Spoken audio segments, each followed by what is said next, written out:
This podcast is brought to you by Rebecca Cassells of the Rising Dawn series. Do you like violence? Do you like smut? Are you tired of the stereotypical novels of werewolf romance out there and want something a little bit different? Then pick up Sparked Revolution, Book 1 in the Rising Dawn series by Rebecca Cassells. Available on Amazon, in Kindle, and paperback. You too can become a sponsor by heading on over to patreon.com/stories, the true and the fictional. Hello guys and welcome to another episode of Stories, the True and the Fictional. It is another episode, it is another interview, and before we bring him in for possibly another really long chat, because Ryan's been geeking out before we hit record, remember to check out our sponsors, Rebecca Cassells, Martin Kearns. I have a new book out, Ancora, check it out. And now that the promo's done, and I hope I'm saying this right, Russ Colchamiro, thanks for joining us. You got it. How are you? All right, good job. See, if I was pronouncing it, I would have gone. And if I was introducing you, I would have gone. And it's Russell Colchamiro. Believe me, I've heard worse. Awesome. I've heard. Well, before we get too crazy, the question we'd like to ask is, who is Russ Colchamiro? Hey guys. So Russ Colchamiro here. I'm now sitting in my studio in northern New Jersey in the U.S. I'm born and raised New Yorker, but I migrated over here about 10, 12 years ago. I've been married almost creeping up on 25 years. I got 14-year-old twins, and so when they were little, we were like, I was living in Queens in a 2-bedroom apartment, so it was time to come over and buy a house. I write science fiction thrillers and space opera, mystery crime, and horror. I am a member of Crazy 8 Press, which is an author collective, and I host my own podcast, Russ's Rock and Roller Coaster, thus the whole studio. I've done probably 100 and, I don't know, I've lost track of 130, 140 episodes, and I've interviewed kind of like a who's who in the various genres that I just talked about. So that's me. Awesome. All right, I guess the interview's over. Thanks, guys. No, a very important question I have seen, as you mentioned, you live in New Jersey. Are you a fan of The Sopranos? Oh yes. So in fact, I live. So where the Sopranos takes place is minutes from where I live. Oh my God, we're actually, me and my wife are watching The Sopranos. We just got Max out here in Australia about a month ago. I know you guys have had it for a long time. But I go as far back as I own the DVDs. I've watched The Sopranos about 100 times, and we're actually, I think we're on me and my wife's 10th watch through since we got together. I'm due to start my next rewatch very soon. It's just such a good show, and we always say if we ever come over to America, there is a tour, a Sopranos location tour that you can do in New Jersey, and we would absolutely be on that for sure. So they'll say sometimes in the show, "Oh, it's over here. It's over on Bloomfield Avenue."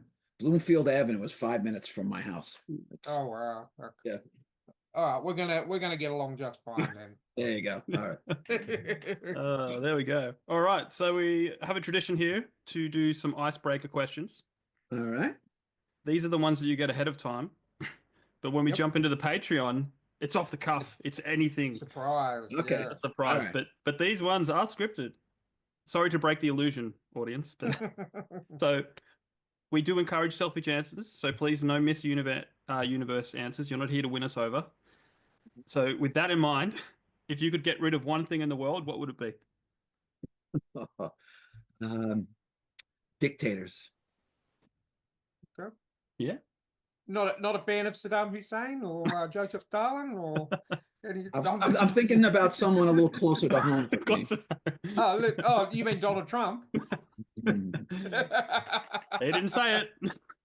No, I did. I'm the one. As you'll know, Russ, with Jamie. Jamie's more on the ball. He's very respectful in terms of what content goes out. With me, there's no filter between here and here.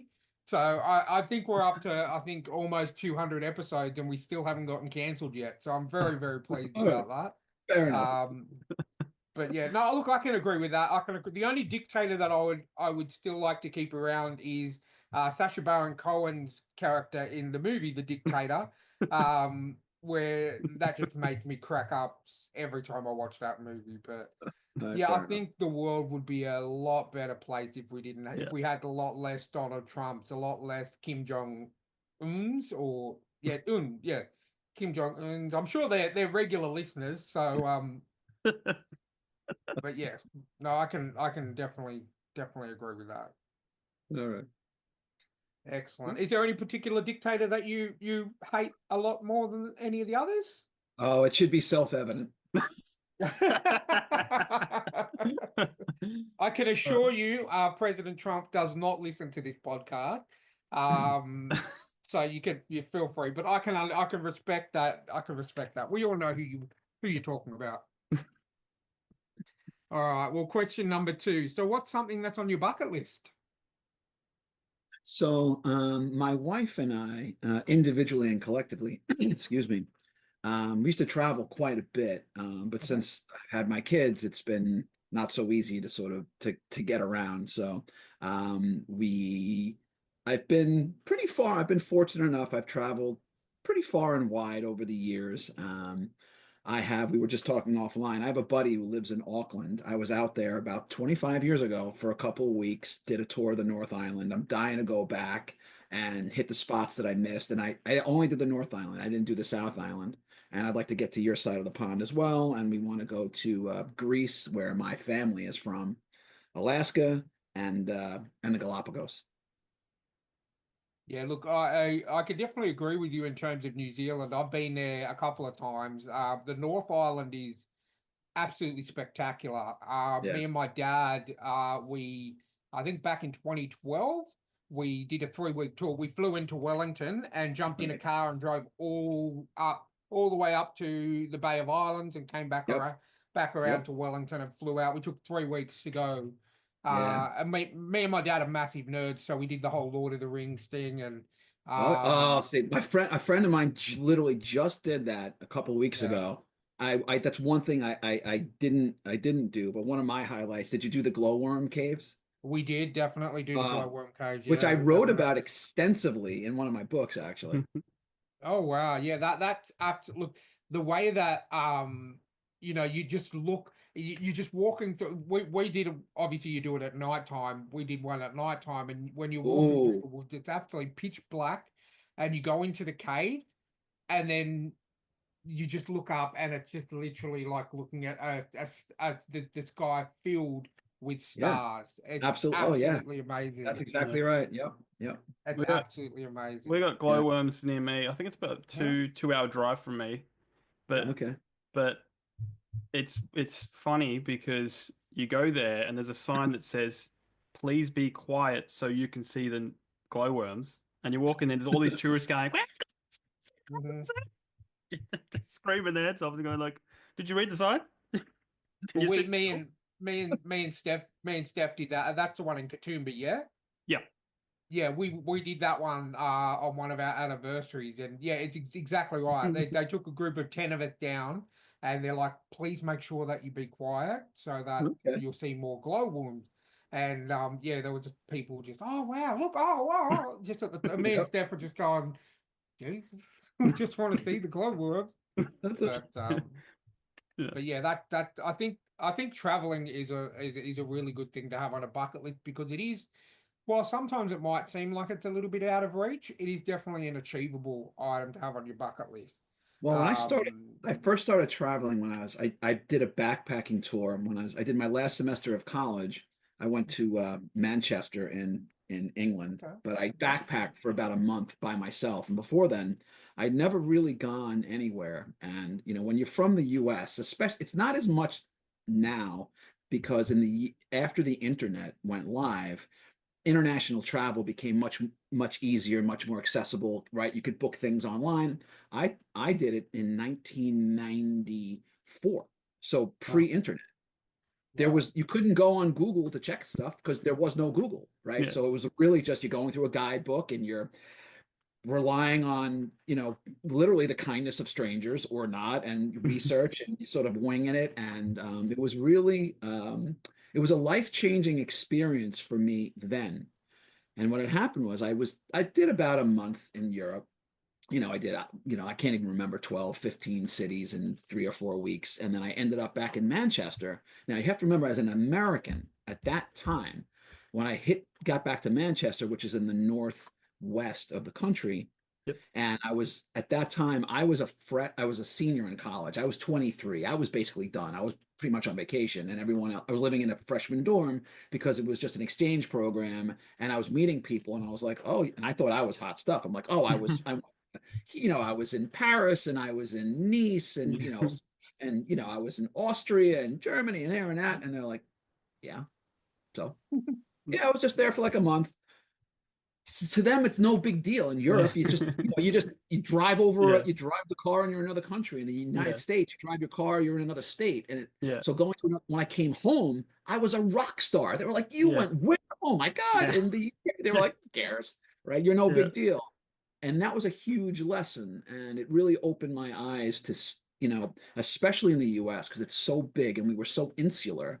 You just think that the world revolves around you. And in some ways it did a little bit, but it was great for me, especially at that age. I was only 23 and I had never been outside the country. And to really meet, I met people from all over the world, Yeah. Australia, New Zealand, Japan, China, Denmark, and just their stories were so different and their attitudes were different, which was great for me just because it was just wonderful to hear these different perspectives. And yet we were all more or less around the same age. And it comes down to, you know what?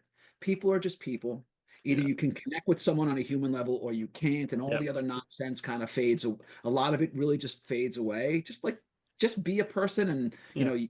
you share your stories, they'll tell you their stories. And it's amazing how much really we all do the same things. We want the same things. It's just the details might be a little Yeah. different, but the attitude, I was really grateful for that. And it did, you hear someone might say, oh, I did a thing, I saw a thing and it changed my life.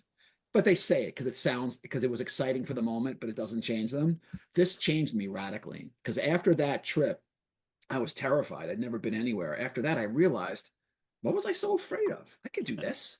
Yeah. And then I started doing it. And after that, I kind of traveled all over the world. And I mean, all over the world. I've traveled quite a bit through the US and, Yeah. overseas because it gave me the confidence to realize that it was doable by me. Mhm. And I didn't need someone to chaperone me and figure things out because I figured it out. I mean, it didn't always go so great, but that's how you learn. And Exactly. it was really something special for me. And as a result, I've made friends all over the world. And had I not gone, that never would have happened. So it was big for me. Yeah. Excellent. That's a really good experience. I Yeah, definitely, it was I incredible. definitely, yeah, I 100% when I was younger, I wish I traveled a little bit more, but yeah, that's something definitely I think is on my bucket list as well. But just to have that experience and just you're right about when you're in Europe, when you start off in London or Manchester or somewhere, you can literally travel for a few hours and be in a different country, and check so many different things off the Yeah, list of yeah. countries to visit. So I think that would have been And a I've really good I've experience. driven across the U.S. twice by Mhm. myself. I mean, it's 3,000 miles from tip to tip. I mean, it's really far, right? Takes Yeah, 5 days, it takes 5, maybe 6 days to go all the way across and all the way back. You just do the same thing in Europe. Like you start in France, you're gonna end up in in like Yeah. Pakistan. You yeah. drive like that. I mean, it's trippy. US is big and strange, but anyway. Yes. I've done a lot of driving through my country, but never gone west. I think it's like I was on a podcast a while back, and he asked, is an American, and he asked me, "How far are you from the rabbit-proof fence?" Yeah. I'm like, I'll have to look that up because I wasn't really sure where it was, and then I looked it up, and it was 41-hour drive. Oh, jeez. Yeah, Like that's that would do it. without stopping, like Yeah. no breaks, just 41 hours. Uh-huh. Well, Yep. put it this way, it's quicker to get from Sydney to New Zealand than it is to get from Sydney to Perth. And Sydney and Perth they're in the same country as us. Yeah, Right. It's quicker via plane to get to New yeah, Zealand, which is Yeah. three and a Well, I half mean, hours, and you get to Perth, it Australia, takes 4. yeah, Yeah. Australia is massive. I mean, yep, it's a gigantic chunk of land. yep, Well, and that's yet, it. I think Perth, WA is the only state that I haven't visited. Yeah. Okay. And I definitely on the bucket list, Yeah. but it just obviously, it's a whole different culture over there. Mm, It was almost its own colony at one point. Cool. All right, let's move on to the fun question, okay. the most judgmental question, because this is the joke that Ryan makes you. But if depending on your answer, the interview may be over. Like that's how serious he Uh-oh. takes this All right. question. All right, I'm ready for you. So it's kind of like a two-parter. Okay. So, what is the greatest sitcom ever made? And if that's not the one that's your favorite, or the one that you binge the most, which is? So you kind of got like two answers if you want. Greatest sitcom ever made. Huh. Hmm. I looked at that. I saw the question earlier. I don't know that I could say. Are you asking me what I think is the best or what is my favorite? Well, you got Both. that's both. So two answers. Hmm. Because sometimes when people say what they, in their opinion, what the greatest sitcom is, it might not be their favorite. They're just saying, in my opinion, this is the greatest of all time. But my favorite is, and then All right. tell us your favorite. So the truth is, I don't know that I could come up with with one that is absolutely the best. I mean, I would say in their prime, the best ones, in my opinion, ever would include MASH, All in the Family, Seinfeld. I would I could argue that those are the top three. Hmm. My favorite, it really kind of depends on my mood. I will say that right now I am in my rewatch of The Big Bang Theory right now. So I don't Nice. know. Yeah. So, Yeah. Yeah, I think that's a pretty acceptable answer. MASH definitely is in the top, and even though like younger people like myself and Jamie, even though we've just sort of hit our 40s, we I can still appreciate and respect MASH. It used to be random episodes would pop up on TV on a Saturday afternoon, while we were waiting for mum to cook dinner or whatever that would be. yeah. And you always get a laugh out of it. And I definitely, and Seinfeld for sure. Seinfeld's one of my top three for 100%. I've watched it many, many times. And how they could do 9 seasons on a show about nothing is Yeah. absolutely Well, insane. it's funny. I actually interviewed on my show. I interviewed a guy who used to write a little bit for Seinfeld. It was interesting. I asked him about that, and he says, "Really, it's not a show about nothing. It's a show about selfishness," which I Mm. thought Okay. which was kind of an interesting answer. If I had to round out a couple more, I would probably put up just Friends. Was real good. Scrubs is up there for me. Yeah. Yes. I'm actually rewatching Scrubs for like the 11th I time, whatever it is yeah. right now. But like the energy's a little bit different, so it really kind of just depends on my Yeah. mood. So I would say like if you ask me what are my top 10, I could probably come up with 10. Yeah. If I'm in this mood, I watch this. If I'm in that mood, Yeah. I'll watch that. But Yeah. No, I No, that, love Bill Lawrence. He started on yes. Friends and then he did Scrubs, and Scrubs was just I Well, just he didn't Bill Lawrence didn't do he did what was it called? Spin City was him yes, yeah, with Michael J. Fox. And he does now he's a producer on Ted Lasso. He yep, writes Shrinking, which yeah. actually, yep. if you watch Shrinking, and I know because I'm a nerd like this, Mm. it's basically Scrubs, just as Yep. psychiatrists. All the Yep. characters Exactly are right. they're exactly the same, and in fact, word for word. So Harrison Ford in the last season, one of the things he'll say, "woof," which is exactly what Dr. Cox does on Yeah, Scrubs. He basically is Dr. Cox. They're the yeah, same Yeah. characters, right? And Jason Segel is JD, and it's yeah, basically the same show. It's the yeah, same comic timing, the same jokes, the same rhythms, yeah, which is all good. I mean, I still like it, but yeah. Oh, I'm actually really, Ted Lasso. I don't yeah. know that I would call it a sitcom as much as I would call it a comedy, but Yeah, that actually would go towards the top as well. yeah. Definitely. I Jamie introduced me to Bill Lawrence in general with when I first met him, he said, I mean, I'd heard of Scrubs, but I'd never watched it. And then I met him and he's like, you need to watch it. And I watched it. I love Bill Lawrence. I absolutely love Ted Lasso. It's one of my favorite shows of all time. Yeah, And it's it's really wonderful. nice to meet someone who actually, another person who enjoys Shrinking. Every other person I speak to has not watched it. And I've watched both seasons and I love it. I like it a lot. I have a couple of. I will say this. It's funny. I had a conversation with my friends, I think that I think this for me, I like the second season better than the first. I Yep. thought the first one they overplayed their hand with how self-destructive he was Yep. because like we're supposed to be rooting for him, but you're telling me, wait, so you're bringing home like coke whores Yep. where your teenage daughter lives and she just lost her mother, Yep. and then you had a guy in the army who has rage issues to live in your house. I'm having a hard time seeing you as like the lovable hero who I just want to see make it right. Yep. I don't know. I didn't love that. And then I think conversely, in the second season, I think where one thing I think is messed up, and for those of you, I hope I'm not spoiling anything, but they meet the guy who killed his wife in a car accident, a drunk drive accident, and they're trying to make peace. He's trying to make peace with it. And I could understand if they said, listen, I've met you. You actually seem like a decent guy. You made a terrible mistake. You ruined my life, but you didn't do it out of hate. You screwed up. I don't have to hate you. But do you really think I'm going to let you into my world? You're out of your freaking mind. And the fact that no one in his circle came to his defense and said, you know what, guys, maybe give the guy a break. That guy killed his wife, and you're giving him crap for not being lovey-dovey with him. Like, I don't know. That to me, that doesn't really pass the sniff test on any level. I can't. That was one thing I just couldn't get past. No, I completely agree. I think with the daughter, I really liked when she was like, no, I completely hate you.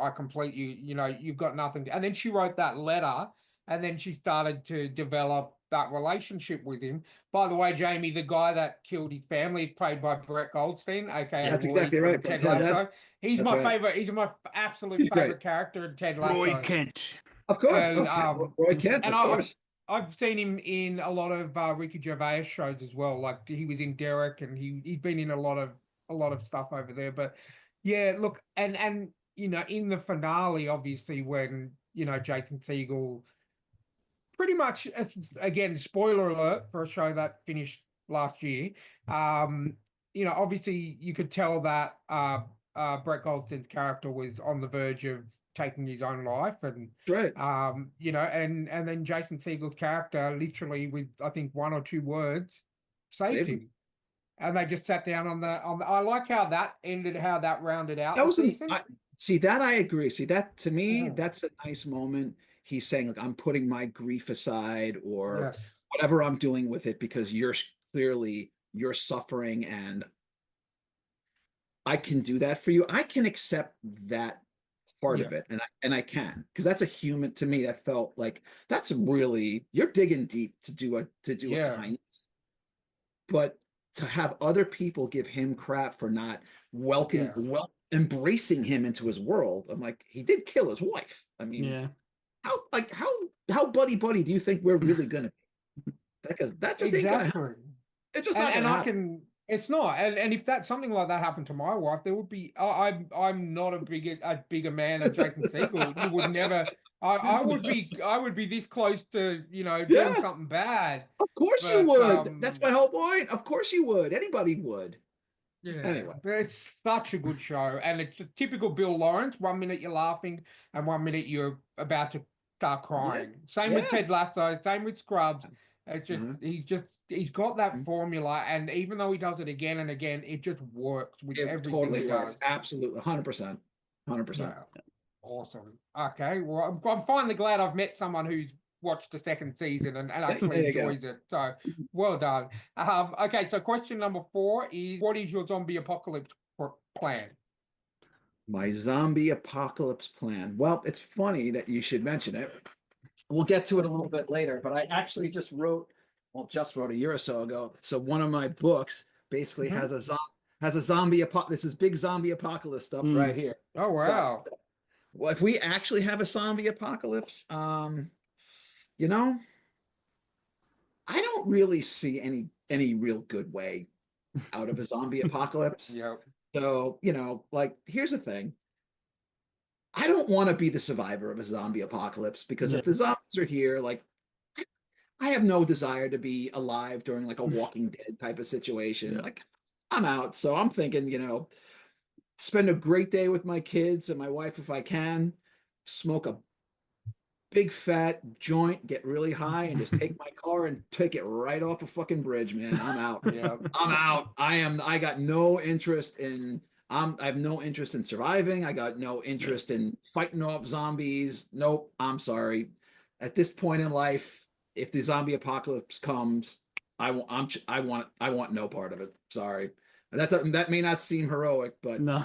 No, I think I'm out. I can I'm out. as as I get older, I can appreciate that a lot more because Yeah. when you think about it, we watch all these shows like The Walking Dead, The Last of Us, and all these zombie apocalypse shows and movies. I'm the same. I don't think that I would survive. Even if I tried, I don't think I'd survive long enough. And even if I did survive, do I want to live in a world with no power, where I have to fight for Well, food, I where will. Yeah, I'll qualify my answer though. It depends on how bad the zombie apocalypse is. Like if it's a Mhm. Walking Dead, forget it. No, Yeah. I am out. I'm OUT out. Even in like The Last of Us, at least there are pockets of civilization where Hmm. they're trying. And if it was, and Yeah. if, and it has to be if it was in a community where people have banded together and they've kind of cobbled together some sort of a vestige of life, and at least there's a shot. I don't know, maybe. All right, maybe I can hang Yeah. around, but unless it's like that, and if it's Walking Dead, forget it. I am out. Oh, sorry. I've seen that movie. I definitely know how it ends, and I don't need to live through it. Yeah.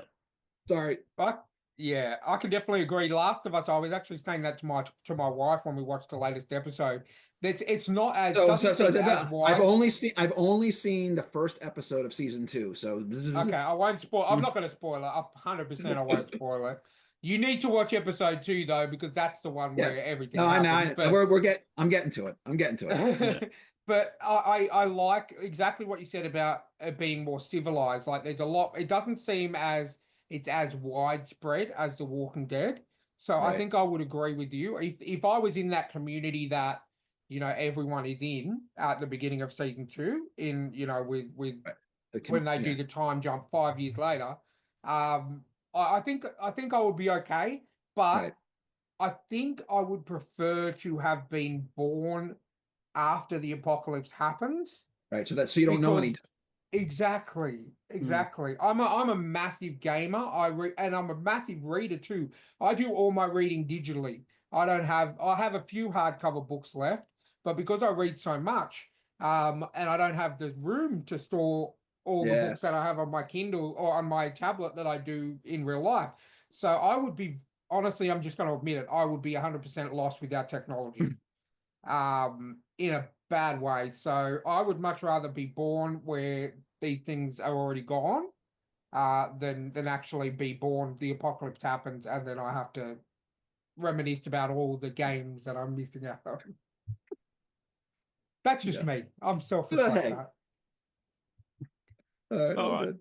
The final icebreaker question. This is a bit of a fun one, throwing back to the late 80s, early 90s.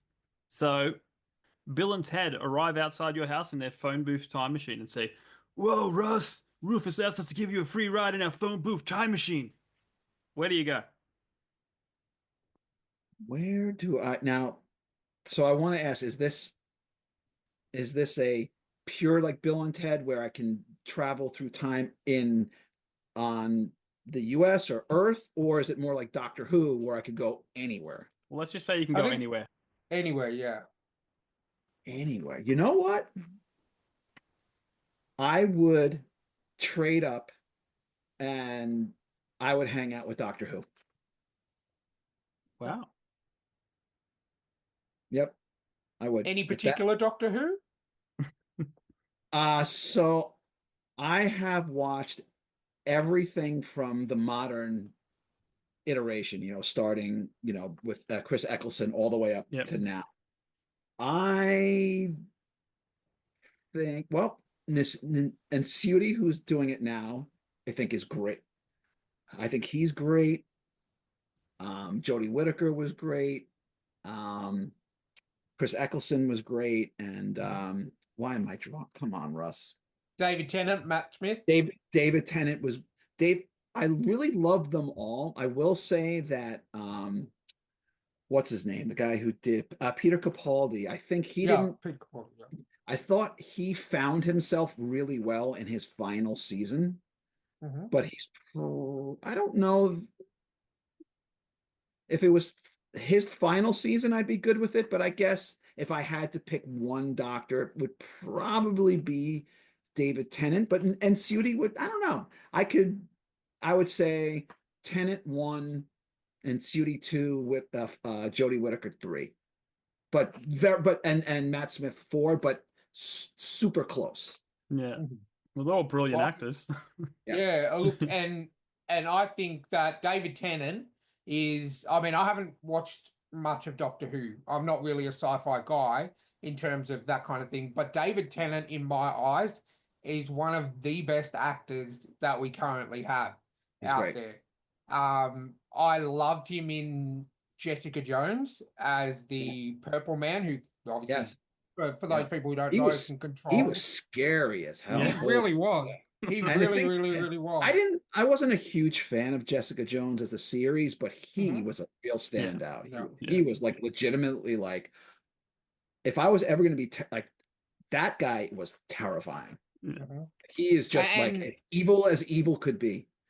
And he I think is one of the most comic accurate depictions of well, they call him the Purple Man in the comics, but he's probably one of the most accurate comic book villains I have seen, because it felt like they said, this is what this character does, but let's not make it PG. Let's go true to what he does. And they really did. They did it. And yeah, David Tennant, in my mind, is just, he's one of the best actors that we have at the moment. So I can definitely agree with that. Boom.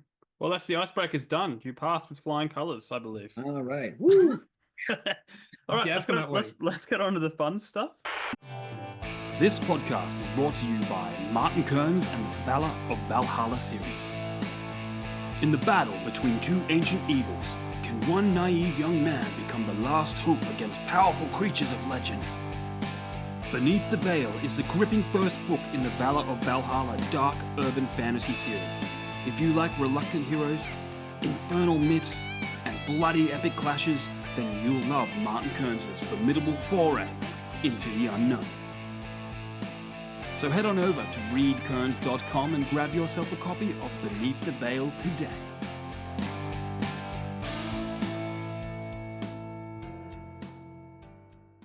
The most common question we ask is, tell us about your writing journey. How did it start and how did you get to where you are? So I was, writing bits and pieces since I was a kid, all garbage.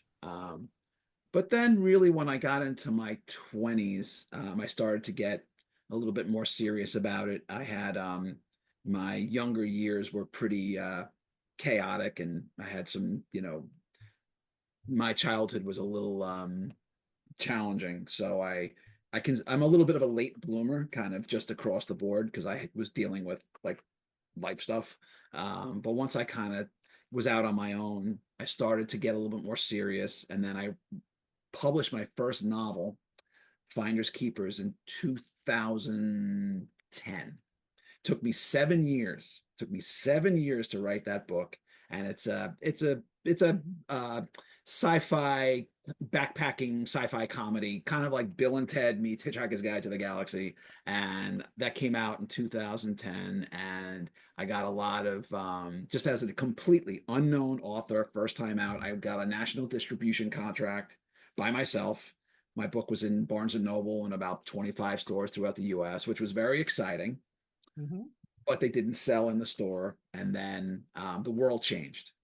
The economy crashed, and the world it was right at the cusp of the Great Recession and the digital transformation, the ebooks. And so the infrastructure of the publishing world crumbled out from underneath my feet just when I was getting started. I did 2 other books in the series, Genius to Milo and Astropalooza. I love the series. And I was very happy with it. But I found that, and I thought that I was going to spend my years writing nothing but kind of like my Discworld, it's sort of like this is going to be like my Terry Pratchett thing. Mm. And I realized that as time went on, I wanted to write more action, more genre fiction, more mystery, more crime, more space opera. And I evolved from there. And I wrote a space opera called Crossline, which I was really happy with, but I got undercut by some conventions in my area got canceled like right around the same time, and the launch didn't go great, and then the digital world kept shifting, and suddenly I found myself adrift because at that point, to a lot of the reading market, I was unknown. They just didn't know who I was. Fair enough. I mean, you can't know everybody. And I kind of had to figure out, like, what am I going to do? So I started writing a whole bunch of, for about 4 or 5 years, I'd been getting invited because I started to meet people. Because when I first put out my first book, I didn't know anyone. I had no community at all. And I was very kind of resistant because I was not a joiner at that point, because that was just where I was as a person. But the reality is that you can't, if you think you're going to make it on completely on your own, I'm not saying you can't, but boy, it is not easy. And over time, I was getting to make relationships, and I was getting invited to participate in, hey, contribute a short story to this anthology, to this collection. And at that point, I was not comfortable with short form fiction. I just couldn't crack the code in my head. Yeah.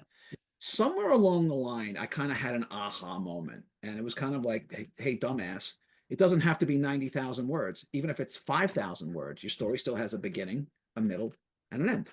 Yeah. And I kind of went, oh yeah, I guess it does. I guess that is kind of how it works. And then suddenly I started to do it, and I started writing a whole bunch of shorter stuff and working with some other folks. And I had met some other people, some other writers in New York, who turned out to be the guys at Crazy 8 Press. Now, if you don't know any of them, Peter David was one of the authors. He wrote a lot of those big, the Hulk. Yeah. Comic books. So Peter David's part of my crew, and Michael Oh, Janfried, wow. and Bob Greenberger and Alan Rosenberg, a lot of Star Trek authors, and they invited me in to be part of their crew.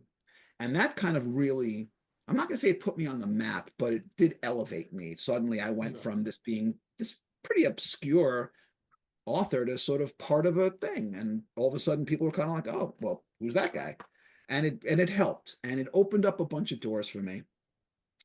And then once I started to do that, like with anything else, you really got to put in the work. And I did. And some of the things I did well, some of them did less well. The quality of the work, I let other people kind of decide that. I would, if looking back on some of the stuff that I did, some of it I go, wow, that's pretty good. And some stuff you go, oh God, I'd like to have that one back. You're like, because you think it's good at the time, and you're like, oh, this needed like 2 or 3 more rounds of edits, but whatever, it's all. And then what really changed for me in a fairly significant way is, so I mentioned this backpacking comedy series. It's 3 books, and in the second book, I introduced this character called Angela Hardwick, who's a private eye, but intergalactic private eye. But she was almost irrelevant to the plot of the novel. It was kind of like blink and you miss her. She popped in for 1 chapter once. She was a throwaway character, but she showed up, and I went, now that's interesting. I love private eyes. I love it. I love mystery. I love crime. I love noir. I always have. I love to read it. I love to watch it. I love to write it. And I said, all right, this is something. So I bumped her up to a very strong secondary character in the 3rd book. And I'm like, okay, this is kind of working for me. And I thought, I think I want to do a series with her, but I just don't know if I'm, can I really write a series on this one character and a female character? I'm like, I don't know. I mean, so I put out an anthology as part of Crazy 8 Press called Love, Murder, and Mayhem, which I actually would have retitled doing it again. They're all superhero tropes, super villains, superheroes, AI, off-world spaceships, time travel, that kind of thing. But I did it because I wanted to give Hardwick a platform to write one story with her in the lead, first person, and I did. And I wrote, it was, I don't know, it was 7,000 to 8,000 words, and it was a murder. It was an arson case in a music club. I don't know if you can see, I'm a musician. I'm a drummer. Yep. I play some guitar, and I like to weave in music into a lot of things that I do, and it worked. And I said, okay, I'm gonna do this. And then as you can see right behind me, and this is really what I've been working on for the last several years. So Angela Hardwick, as I said, hard-boiled intergalactic private eye. In my mind, she is part Blade Runner, part Doctor Who, and part John Wick. Oh wow. She takes on the kind of cases that you think a private eye would take: missing persons, kidnapping, extortion, arson, murder, corporate espionage. But she also takes on cases that deal with time travel, parallel universes, alien uprising, androids, folds in space-time, and that kind of thing, and all the other kind of sci-fi tropes that go with it. And I've written 5 novels in the series so far. There's Crackle and Fire, Fractured Lives, Hot Ash, Blunt Force Rising, and Trigger Point. And Trigger Point, which was the 5th one that came out last year, it actually won from one of the review a bunch of folks who review books rated this the best book of 2024. So that was pretty exciting. Wow. So that was That's fun. awesome. Yeah, and I've been really fortunate. It's done fairly well, and I've gotten some very heavyweight names have really put their love behind it. So, for example, Nicholas Meyer, the guy who wrote and directed Star Trek II: Wrath of Khan and Wow. others, he's a big fan of the series. I figure, if the Godfather of Star Trek puts a stamp of approval on my books, I think I must have done something right. Yeah. And I've done 5. I've also written 6 or 7 short stories that she's in. I have another book coming out later this year, in December. It's a mashup between Hardwick and Sherlock Holmes. So where we're seeing Hardwick from this intergalactic life intruding on like 1890s London, and the two of them kind of go back and forth between each other's worlds, because I wanted to see if I could pull in those. I'd never written Sherlock Holmes either, and it's gonna be part of a larger project. So you're gonna get to see. I'm trying to draw Sherlock Holmes into her world and have her come into his world and see how that works. And there's 5 books in the series right now, and what I want to make sure that the folks who are interested in is that you do not have to read them in order. And you don't have to read the whole series. You don't have to commit to the whole series. Think of it like a James Bond movie, right? You could watch one Bond movie once. You don't have to know. It's like, oh, he's a super agent who does stuff. That's all you have to know. And they tell you everything you need to know. Well, I do the same thing in my books. So it doesn't matter. There's no commitment necessary. Now, there's character development throughout. So whether or not you're a purist and you want to start with book 1 and go all the way through to the end, that's up to you, but you don't have to. You could pick any book, read 1, and be out.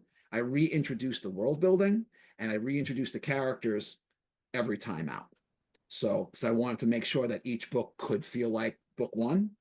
And I consider the first 5 books to be kind of like series 1. And I'm planning to do at least another 5 novels, which they're in the queue. I'm actually right now, I'm writing my first traditional horror novel, which should be finished this year, because I want to show readers just another side to me. But within Hardwick, there's a lot of street level investigations, but there's also a lot of cosmic mayhem that goes on. So you kind of get a mix of this. Every case starts off, it seems sort of seemingly ordinary, and it gets bigger and bigger and more dangerous and more expansive. What I like to just let folks know about Hardwick is that, so she's in her early mid-30s. And when we first meet her, she has a 5-year-old son named Owen. Now, the question is, and it's thematic in the first 2 books, can I be this hard-boiled private eye who's doing crazy stuff? I mean, this is not a 9-to-5 gig. You don't just say, okay, it's time to go home. I mean, if some alien uprising pops up, I mean, you could be gone for days, weeks, months, years, who knows? So can I do this kind of dangerous work and be a good mother to my son? If the answer is yes, okay, then you got to show me what that life looks like. If the answer is no, I can't do both, she's got some choices to make. What does that look like? And what does that look like? So that really plagues her for the first two books. Now, in addition, Hardwick also has a protege, Eric Whistler, who's about 10 years her junior. And he's young and cocky, and he first shows up. He's like, put me in, coach. I'll do anything. I'll dumpster dive for evidence. I'll stay up for 4 days straight. I don't care. I just want to be part of your world.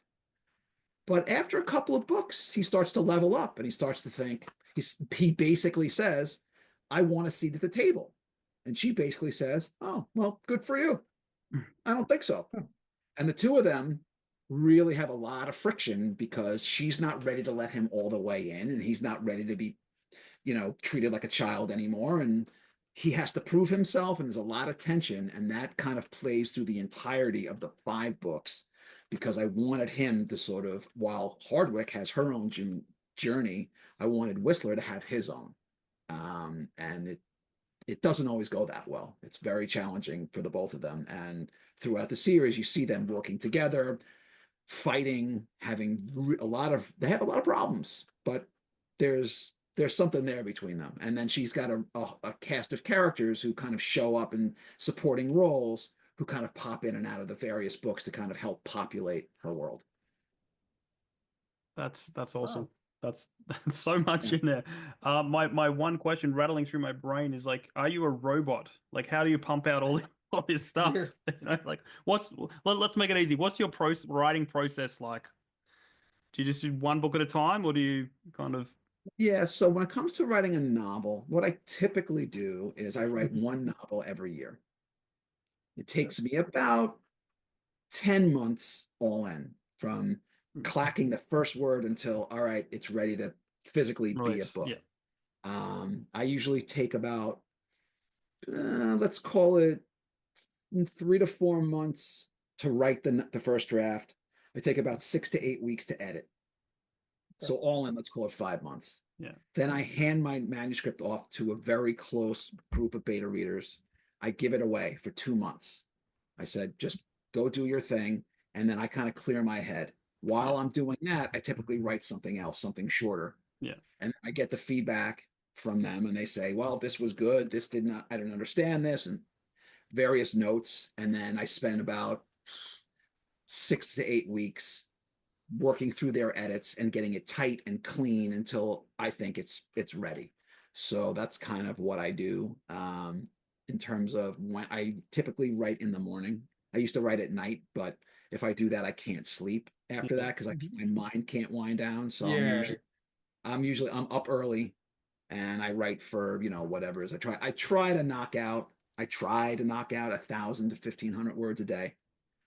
Some days it's more, some days it's less. But usually I can knock out about 80 to 90,000 words, and let's call it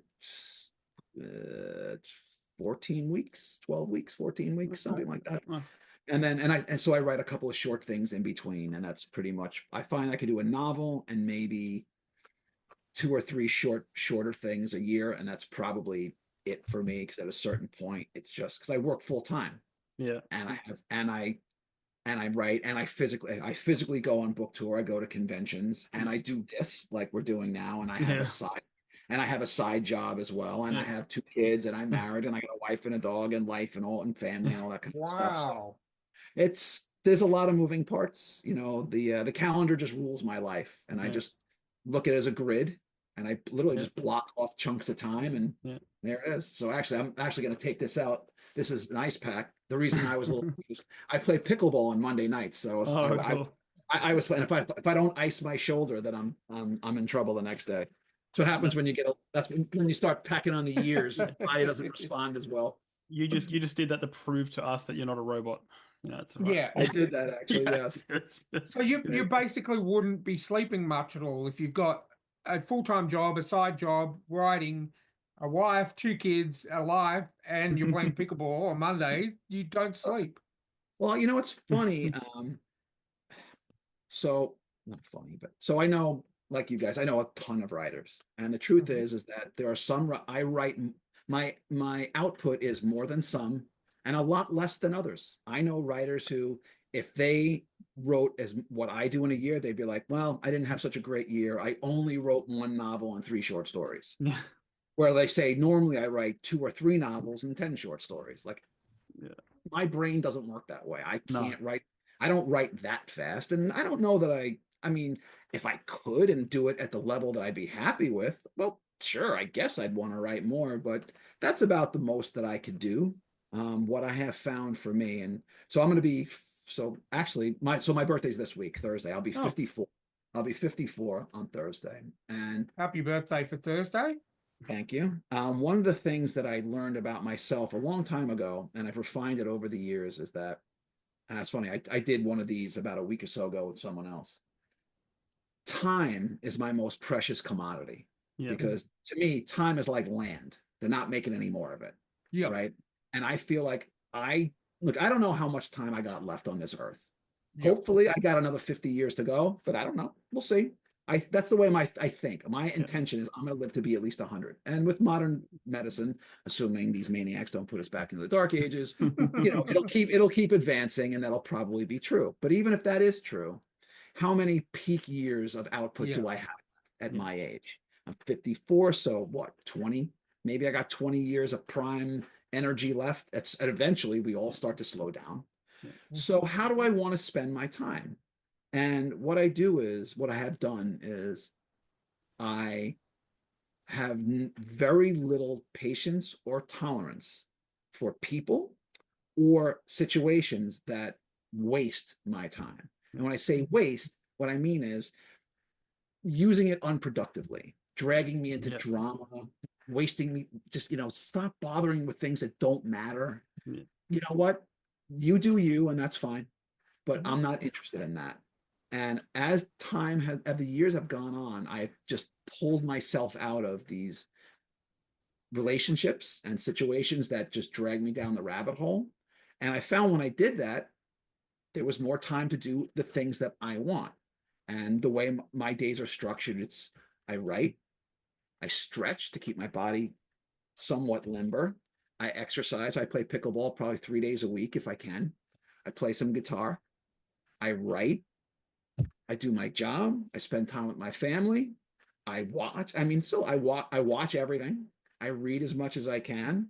My days are really full because I want them to be full. And I could literally just sit back. And to me, by the way, sitting back on the couch and watching 4 episodes of The Sopranos is a perfectly wonderful use of time. That's not a waste to me at all. It's great because it energizes me in different ways. So the reason I'm able to do whatever level of output I have, and it's, like I said, more than some, less than others, it's because I do the best that I think I'm able to sort of pull myself out of distractions. And because of that, it allows me to put that energy into things that I think are more fruitful for me. And that's what enables me to do these things. And because I'm not being, what happens when you get pulled into a drama, it's not just the time that you're spending in that drama, then it's the after effect. Then you're all pissed off and you're stressed out. You're like, I can't believe so-and-so did such and such and said this and did that. And you're stomping around and you're agitated and you're upset. Well, I can't do anything I don't like that energy. It doesn't mean it never happens, but it's a lot less than it used to be. So rather than spending minutes, hours, days, weeks being irritated about things that are not fruitful in any way, that mess is gone. And now I can do the stuff that I like.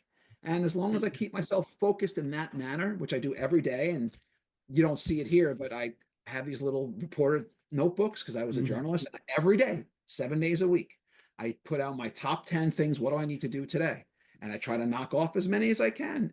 And the day is over. I'm like, oh, right, I had a good day. And that's how it works for me. It doesn't mean that there's not a system that would be more productive, but it seems to be working out fairly well. So I do the notebook thing too. Oh, there you go.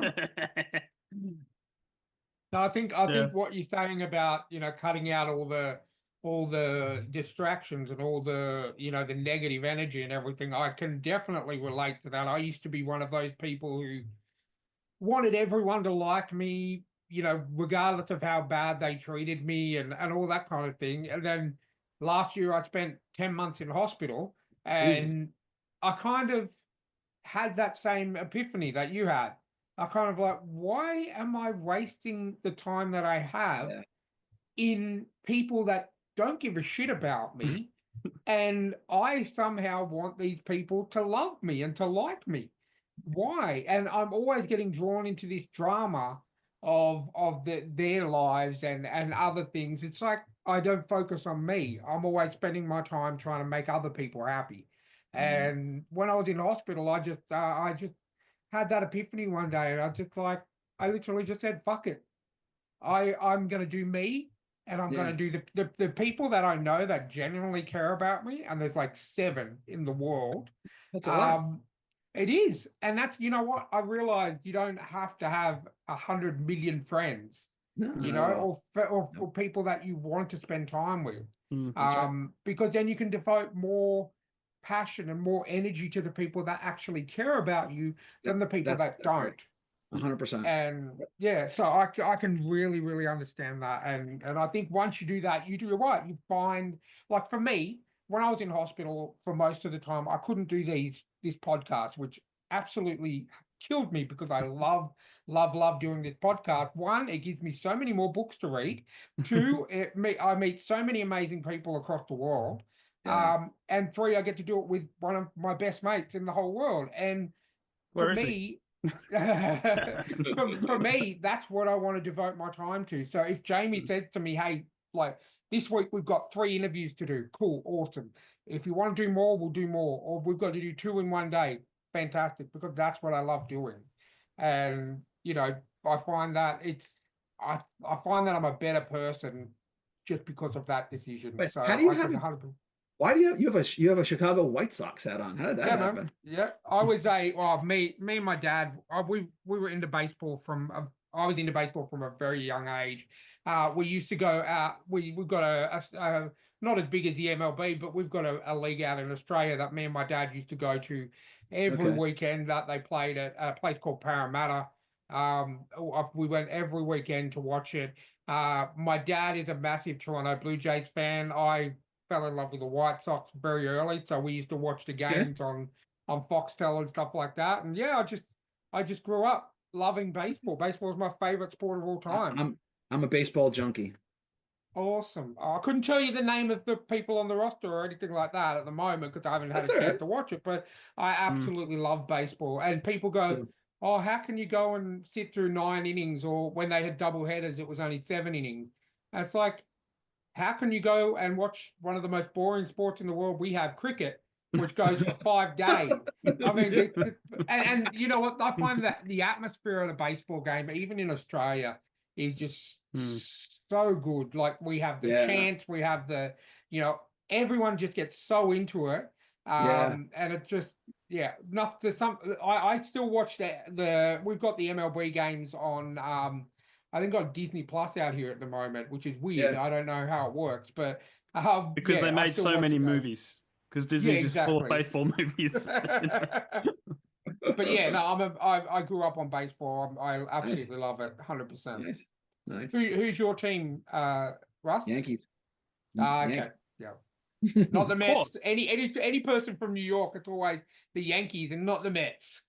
Well, actually there's a lot of Met fans out here too, but I'm a lifelong Yankees fan. Yeah. Yeah, yeah, I I mean, can my see my that. favorite childhood movie was The Sandlot. The Hmm. Sandlot, okay. Yeah, That's I just love. I could never play baseball. I'm pretty sport. I can play most sports, but baseball was one I could just. I wish I could do it because it's. I just love it. I love watching it. yeah, good stuff. Well, it got to the stage where me and my dad were going to so many local games just around Quakers Hill because where I used to live is a place called Quakers Hill, and we had a team called the Quakers Hill Pirates. So Yeah, that was a very very low, probably like single A out there, um, single A league, and we used to go there. Well, we used to go to so many events that we ended up going to the team's end of season presentations and all that because we were literally at every single right. game Yeah. that was there. I absolutely love it. Uh-huh. Okay. Yeah. Well, We promised to talk about horror at some point, so why don't we give you Oh, your horror book a plug? I mean, I think Yeah, that's a good definitely. good way to segue into it and make Brian a okay. little more happy. All right. Well, I got a couple of horror things that I've written. I'll show you. Hang on. So, so this one. So this book, Murder in Montague Falls. So this came out Okay. in 2019, 18. Let me see. I can't really remember. 2019. So Murder in Montague Falls. It's myself and two of my buddies. There are three noir novellas that all take place in the same fictional town of Montague Falls.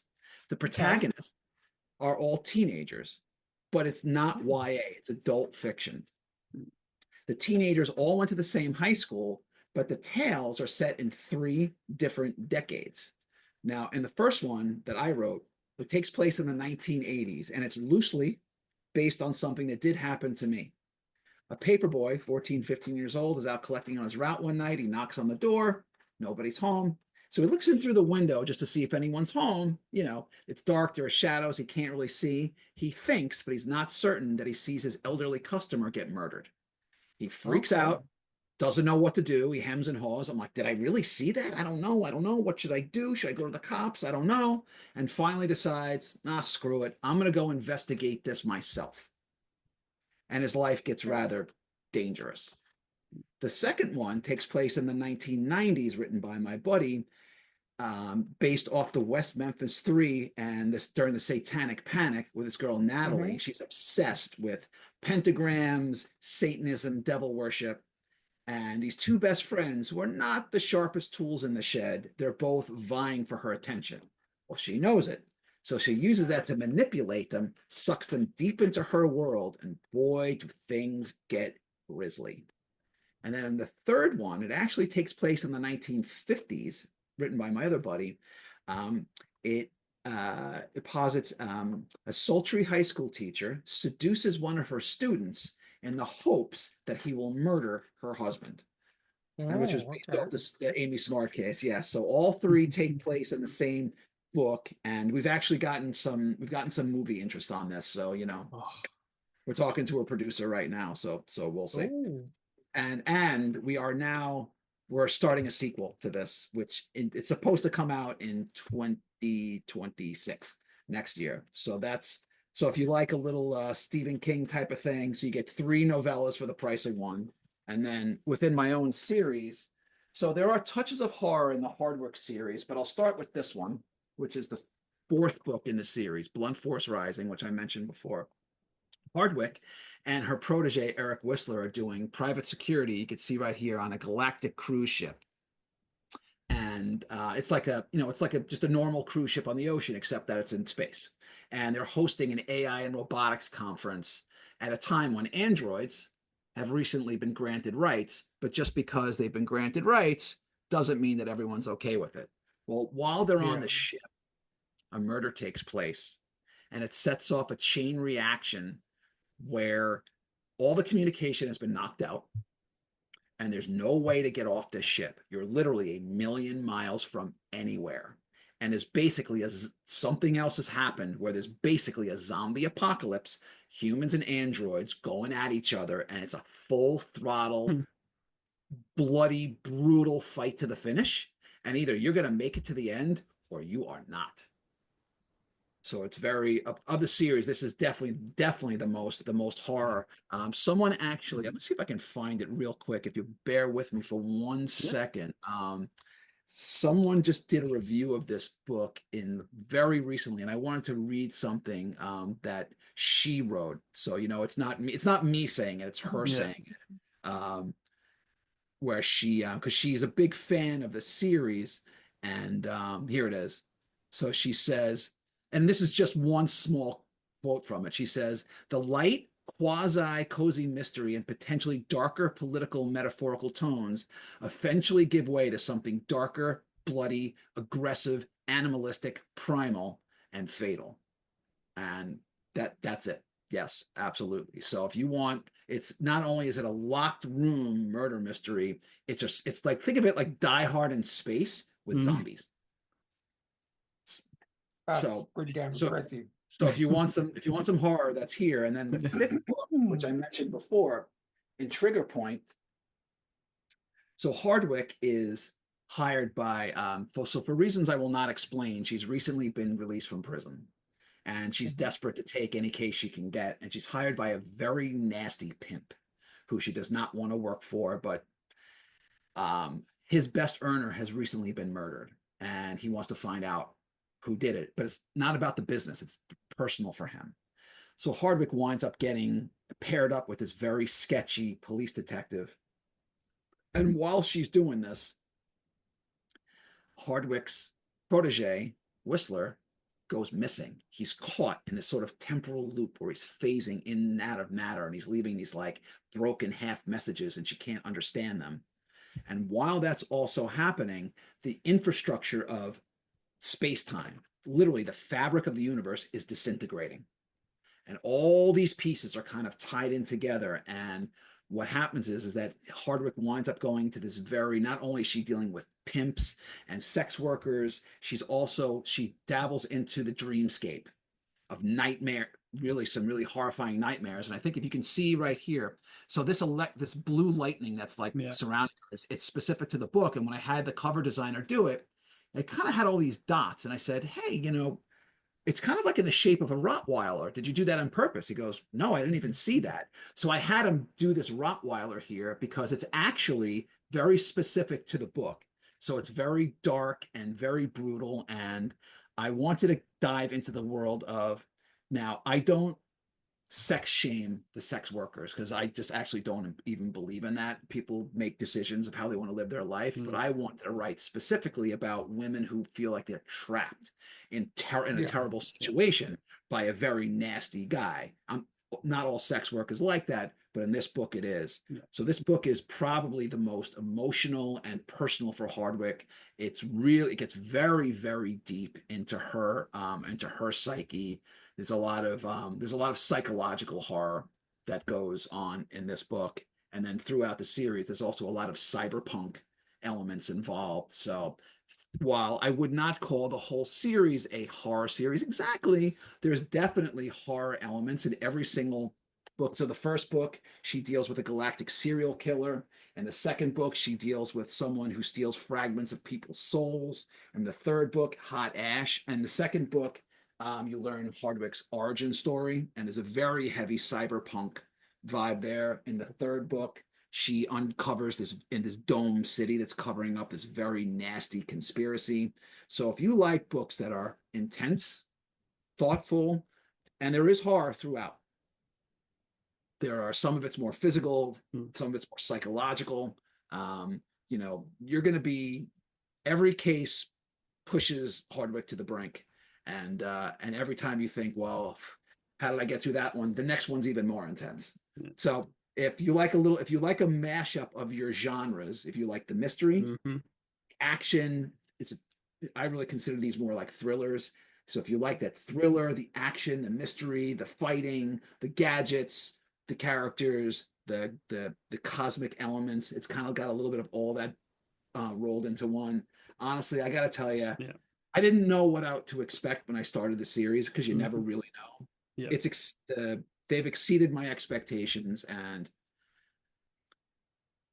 I'm confident that they're all very good. But whether they're great, I let other people decide. I think personally that you won't be disappointed. I have very few people have come back to me and said, "Wow, what a turkey! You really just missed it." But everyone's entitled to their own opinion, and just because I like them doesn't mean they're good. But I feel very, very good about the entire series. And also, if you want something a little smaller, like I said, smaller bites, Montague Falls. But in any case, I don't think he can go too far wrong. I'm very, very happy. I'm very happy with the way the series has gone, and I have a very clear path for where the next 5 books will go. I already have thematically; they're already mapped. All 5 books are mapped out. Cool. No, that's not like. Well, I just because I'm a Kindle Unlimited member, I just grabbed Murder in Montague Falls because that's available on Kindle Unlimited, and I just paid for Crackle and Fire and got Fractured Lives on Kindle Unlimited as well. So I've got a bit of reading to do. All right. So I will say, so in Crackle and Fire, which is the first book, there's a Yep. bonus short story at the end of the novel. Don't forget to read that. Okay, It's excellent. one in my opinion, it's one of the best short stories I've ever written. And just as a heads up, the entire series has a lot of sort of like Blade Runner style world building. Yep. It probably wasn't totally there in the first book, so I just want to give you a little bit. If that's the only thing, if I could change anything about the series, I probably would have done a little bit more Blade Runner world building in book one. But other than that, it's exactly the way I wanted it. But you're going to find that Blade Runnery stuff in the short story at the end, which for me, that's where it really everything starts to really come together. But I think you're really gonna. I'm confident that you like it. We'll see. Definitely. But I hope you enjoy it. And if you do, as I always say, if you like them, tell your friends, and if you don't, Yeah. to yourself. That's it. And I like that. It's like you've done a post-credit scene in your book. Yeah. Just adding a little bit of Yeah. We need more of that. Yeah. Because I am a big comic book fan, so as soon as you said Peter David, I was like, okay, I know Peter David. He's done X Factor, Incredible Hulk, a whole bunch of other stuff. Yep. But I really like the cover art. The cover, like how a cover is what will draw me in to get the book, and then Yep. obviously what's inside is the story. So what I want to know is, I love how on those 5 books there, the covers are different yet very similar. Do you have the same cover artist that works on all of your books? So the first one, I worked with a guy. I was happy with the cover. I hired him to do the second one, but he wasn't quite getting what I wanted. So I found another guy who's actually in Bulgaria of all places, and he's Oh, done wow. he's done covers 2 through 5. But Yeah. every cover of the books, personally, I designed the covers myself. And I Okay. said, this is what I want them to be, but then they execute because I don't know how to do any of that Yeah. stuff. But the designs themselves are actually all my concepts.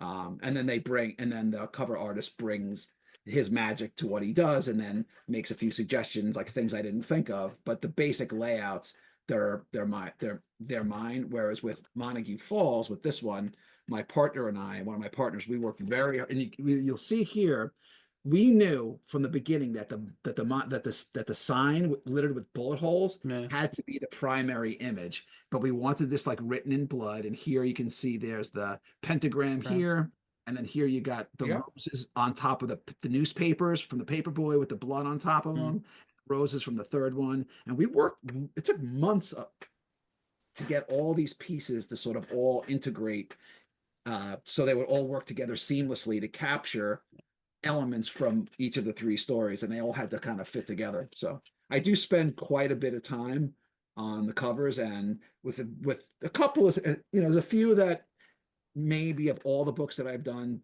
didn't quite get where I wanted to go, but I'm very happy. I spent a lot of time with the covers. Oh, sorry. I got one more thing to share with you, horror, and I forgot about this. I can't.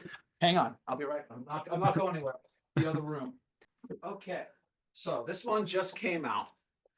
So this is brand. I saw that one. I saw that on Amazon. I was going to ask you about that. Okay, so Hide and Seek, and this is another one. So the guy who did the Hardwick covers, he did this one as well. So Hide and Seek, The Fury of the White Mask, is part of a larger universe that my buddy Patrick Thomas runs. So actually, the easiest thing I could say is this. So I'm going to read this right from the back. This is exactly what it is. So 15-year-old Agatha is not just a descendant of Dr. Henry Jekyll. She's a spy in training with MI7, a covert faction of the British Secret Service consisting of monsters.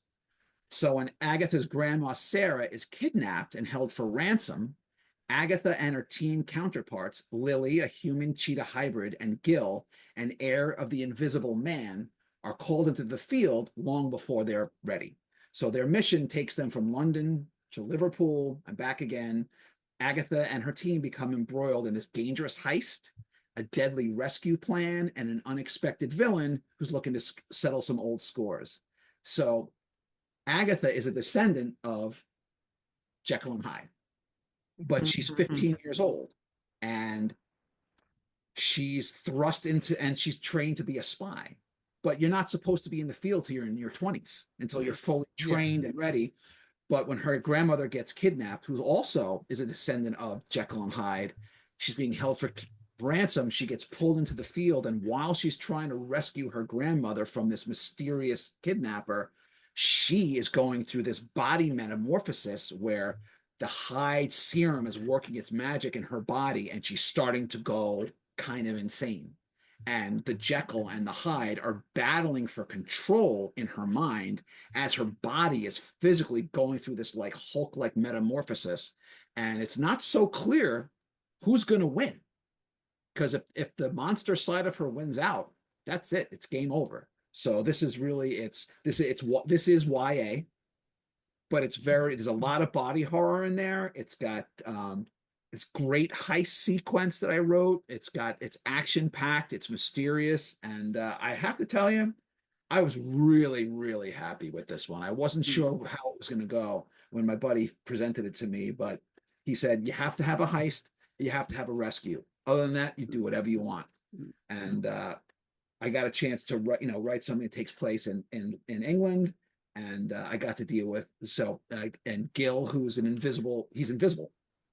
So you got, as you can see, right, like you could see right here, right, he's got the glasses, the glasses, right there and here, and that's Lily, and that's when she hulks out, and then you got that's Agatha, and then you got Lily, who's the cheetah, and here she's chucking, I don't know if they come through, right, she's got the throwing star, the throwing star is coming through right there.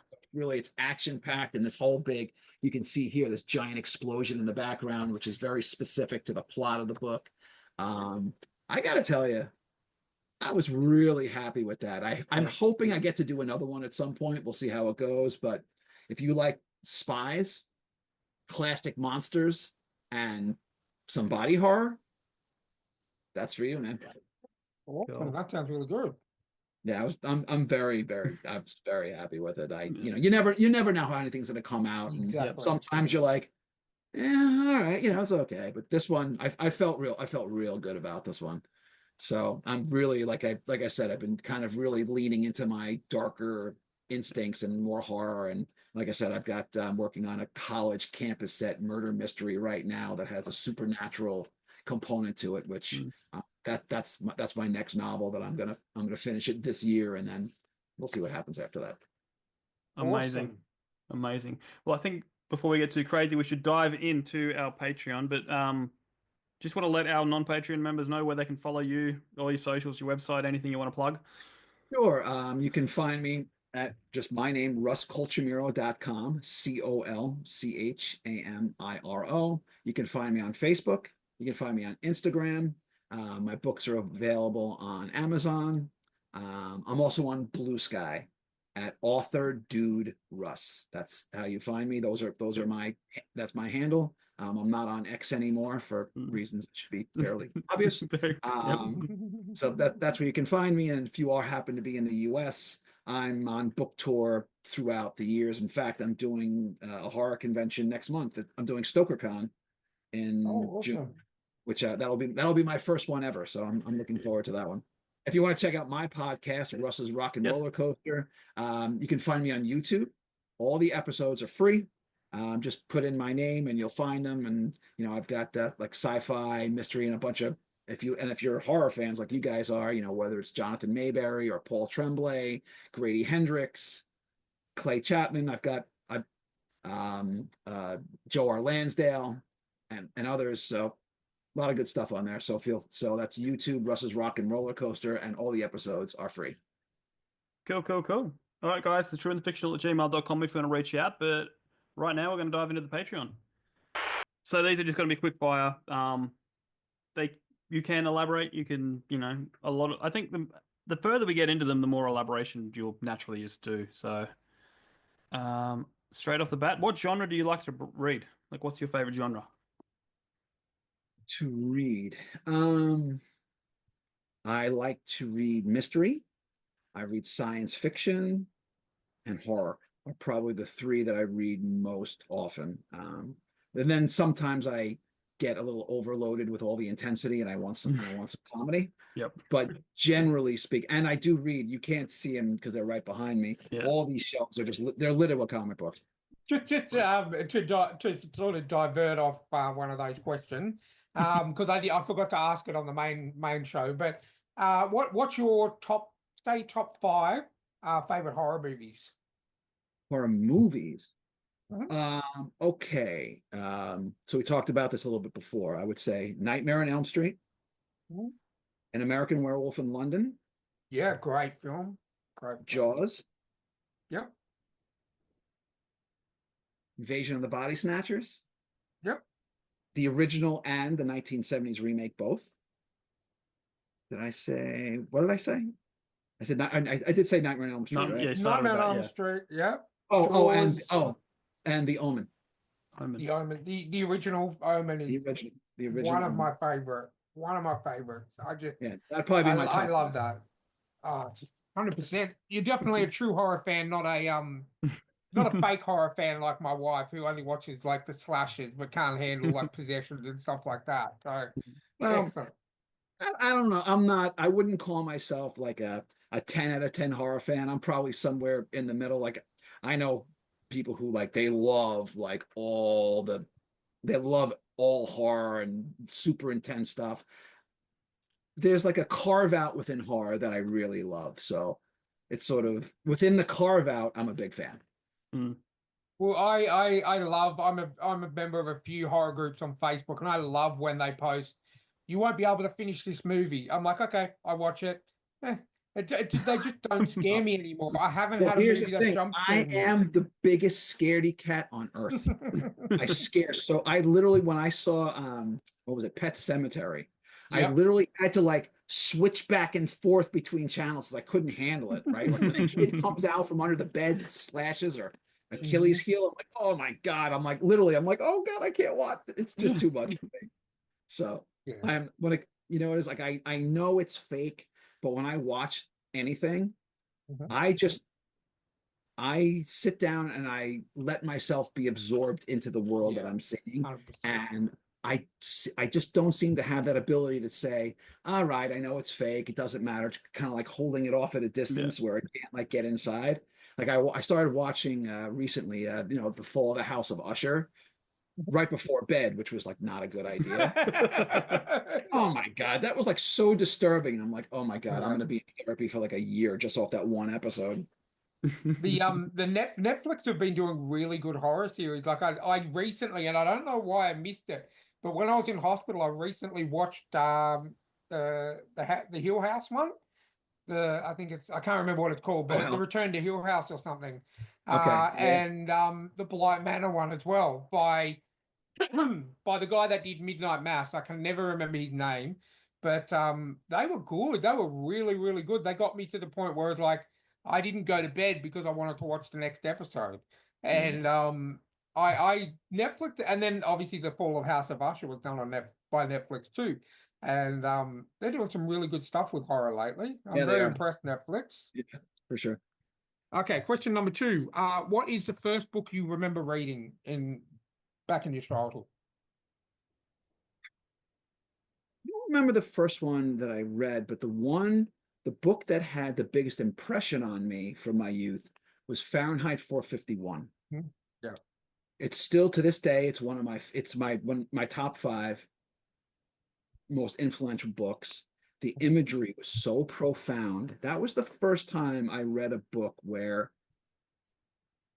it sort of got under my skin and it Yeah. really stayed with me. I mean, I can still, in my mind right now, I can still see Guy Montag and the idea of like firemen literally dousing houses in kerosene and burning them to the ground. I mean, fire is just such an insidious element to begin with, and to be using it to destroy, because the destruction of books, it's not the books, it's the ideas within the books. You're destroying thought, Yeah. you're destroying hope, you're trying to literally snuff out the light that people bring, and that's really what it's about. And it's just so horrifying, and in this dystopian world, and this guy kind of going around thinking, hey, I'm just doing my job, and he starts to realize, I don't know, maybe this isn't such a good thing that I'm doing. And then, wow, that to this day, it really, I've probably read it maybe 3 or 4 times, not in a long time. I'll probably do, but man, that book lives here and it lives here, and it'll never leave me. Never. So I can agree. I read that when I was quite young as well. I think I was in maybe year 10 in high school, so probably about 15, Yeah, 15, something like 14, that, right? 15. Yeah. Oh man, it's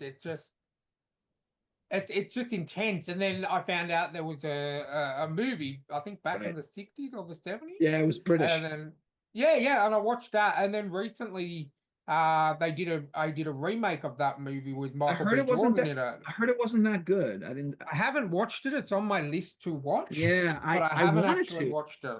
I wanted to see it because I love it. I'm like, wow, I love Mhm. Michael Beach. I missed Sinners, left the theater before I could go see it. Oh, Mm. yeah. So, and Michael B. Jordan's great. And then I heard that the reviews were bad. And I just thought, I love this book so much. I don't think Yeah.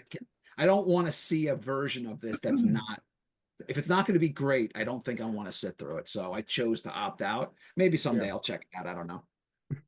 Yeah, I was kind of the same. I can 100% agree with you. I saw so many people. I try not to listen to critics online, but there Yeah, were just so many of my trusted go-to critics that right. said, That's exactly. Yes. "Don't watch this film."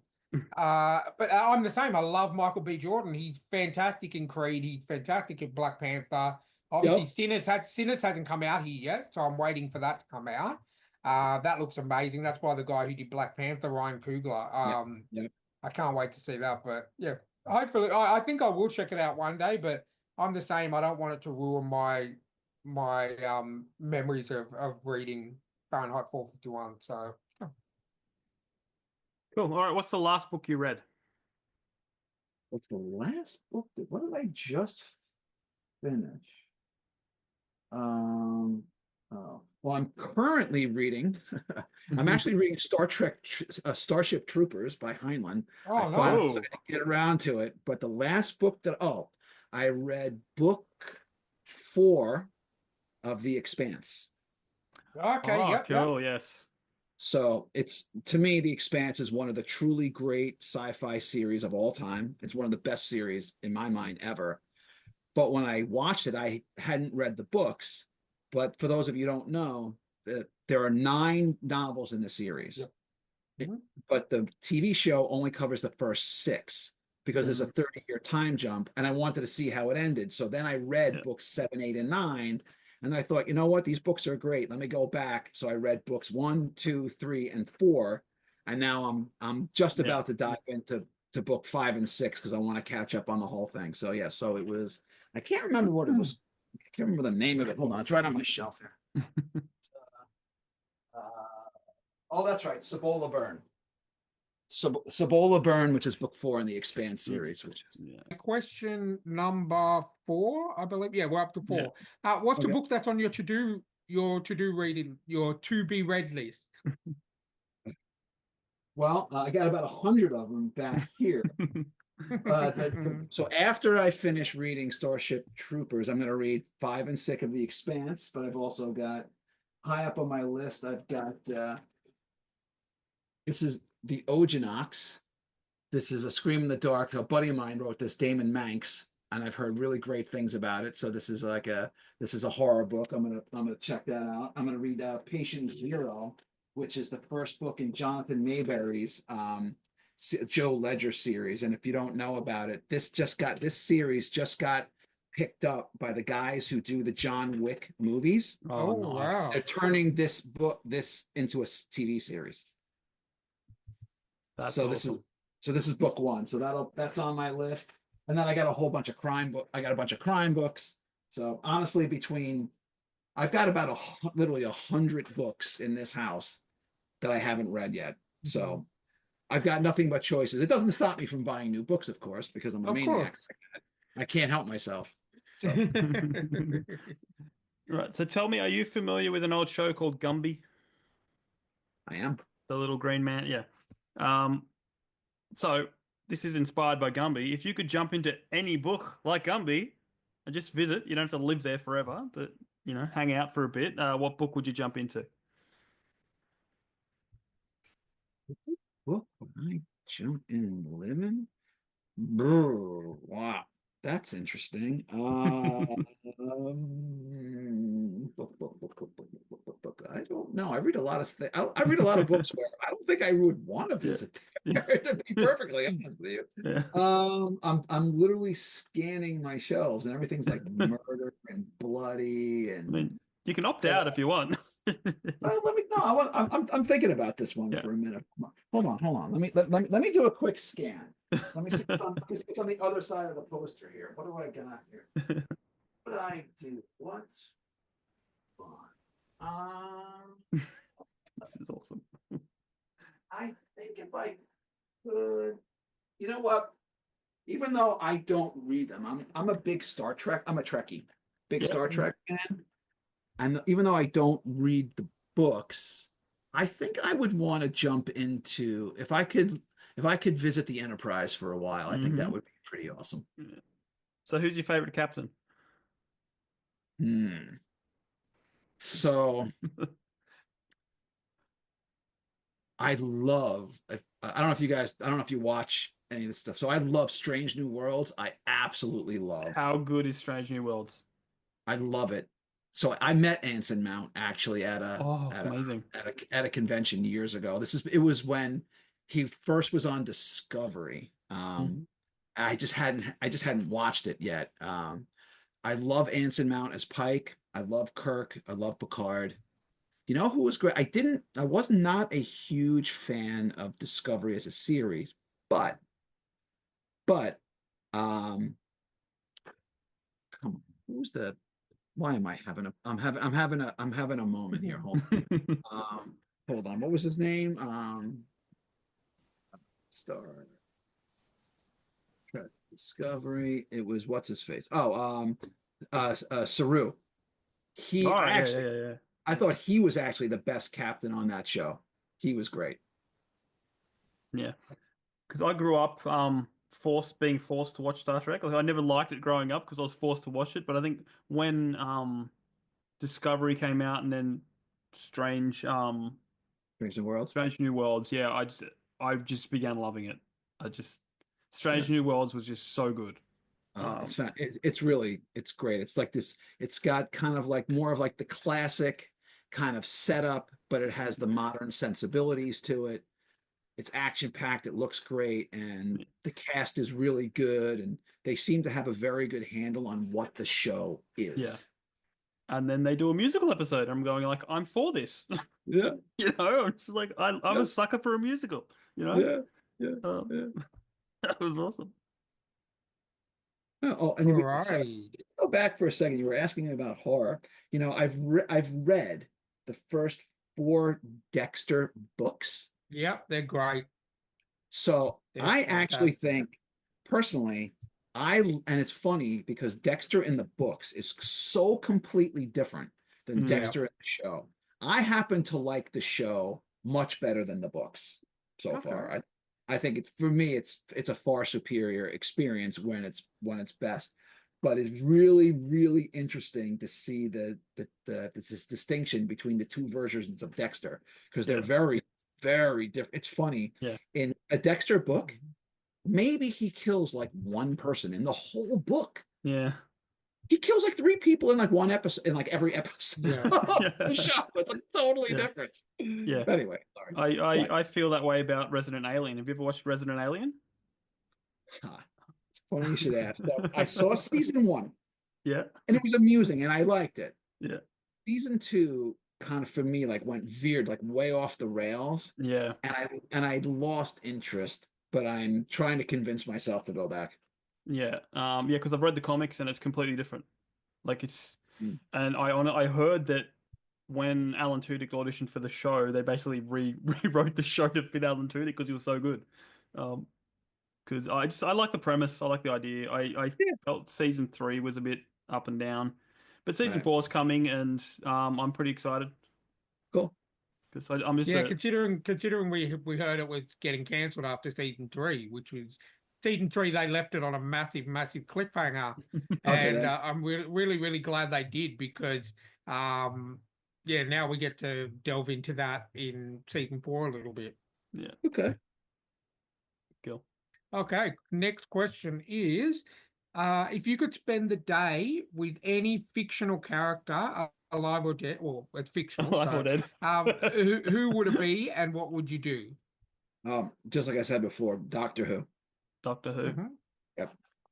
Yeah, you And know would you what? like to be a part of the crew, or would you just be like Oh, an you, offshoot? Oh, No. I want to no, be. I want to he's be a the companion. companion. He's the I want to companion. be a companion on the TARDIS, and I want to, I mean, some of the stuff that he gets into, I don't know if I'm really up for it. I don't know how well I would handle myself, to be perfectly honest with you, all the crazy stuff he gets involved with.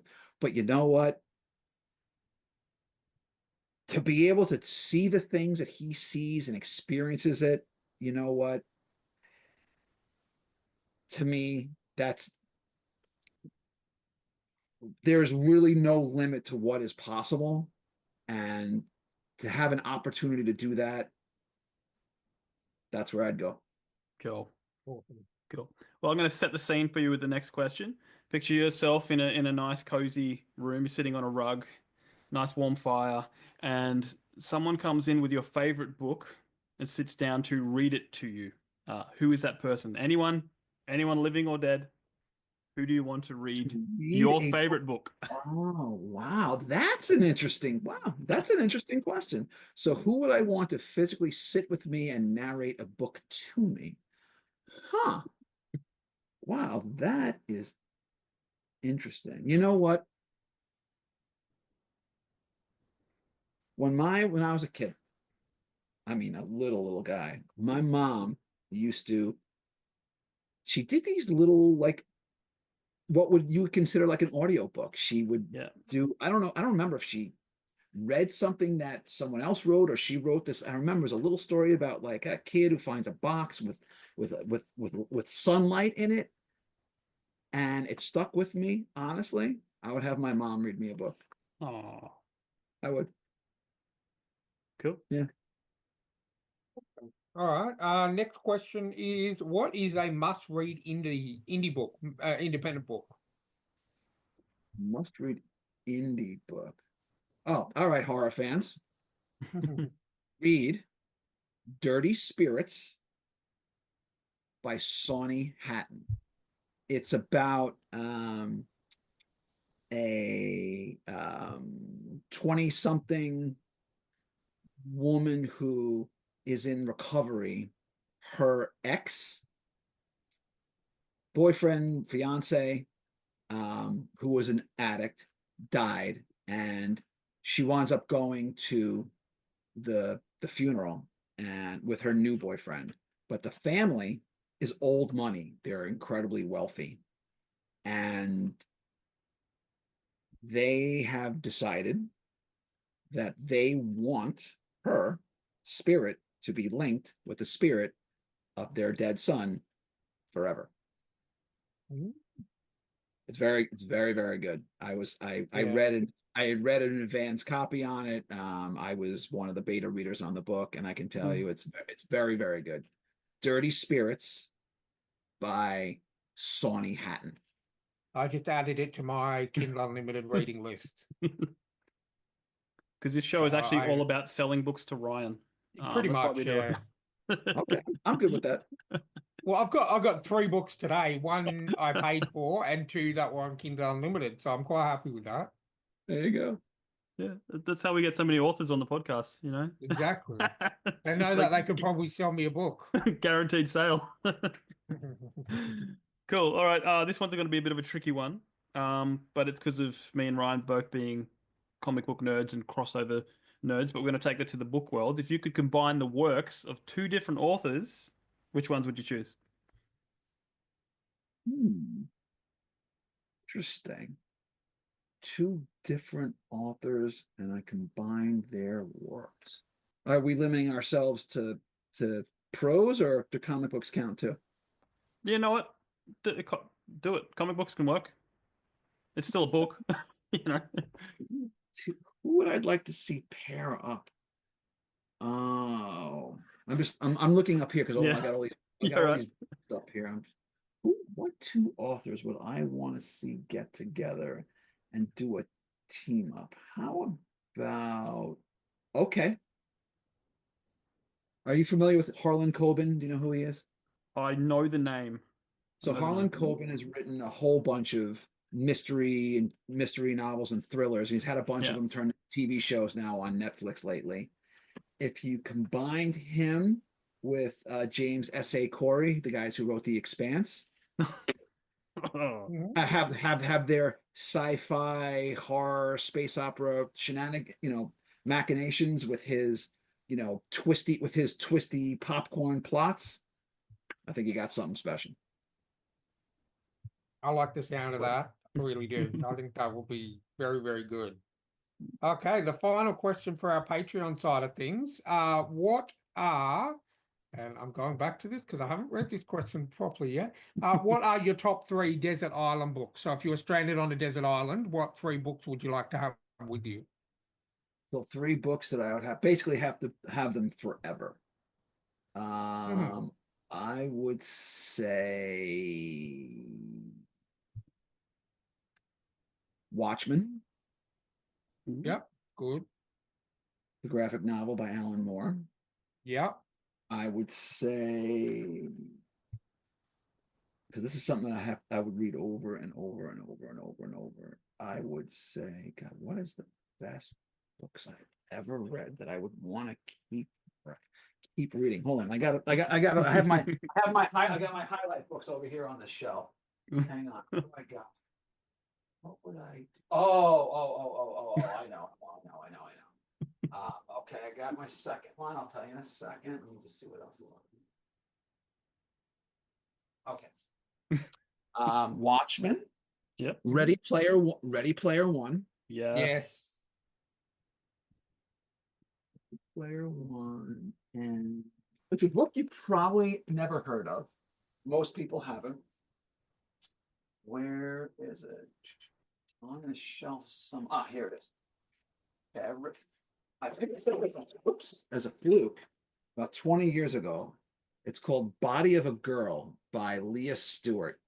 It's about a 20-something investigative reporter, I think it was in Memphis, who is working for a local newspaper, and she investigates the murder or the death of a young woman about her age. And she discovers that this woman is very similar to her, and she realizes how easily this woman could have ended up being her.